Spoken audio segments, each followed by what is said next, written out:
నమస్తే. చరిత్రలో ఈరోజు 1846 జూలై 10వ తేదీన ఉయ్యాలవాడ నరసింహారెడ్డి గారు బ్రిటిష్ పాలనకు వ్యతిరేకంగా తొలిసారి ప్రజా తిరుగుబాటును కోయలకుంట్ల వద్ద ప్రారంభించారు. ఈ తిరుగుబాటులో బ్రిటిష్ కార్యాలయంపై దాడులు, జమీందారుల నుంచి వసూలైన పన్నుల్ని స్వాధీనం చేసుకోవడం, ప్రజలను ఉద్యమంలో భాగం చేయడం మొదలగునవి చేశారు. ఈ సంఘటన 1857 సిపాయిల తిరుగుబాటు కన్నా 11 సంవత్సరాల ముందే జరిగింది. అందుకే నరసింహారెడ్డి గారిని భారత తొలి స్వతంత్ర సమరయోధుడు అని చెబుతారు. కోయలకుంట్ల వద్ద బ్రిటిష్ సైనికులతో పెద్ద యుద్ధం జరిగింది.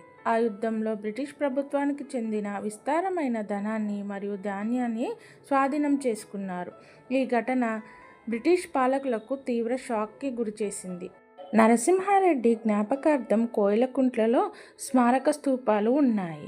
ఈయన బయోపిక్ని చిరంజీవి గారు సైరా నరసింహారెడ్డి అనే సినిమా కూడా తీశారు.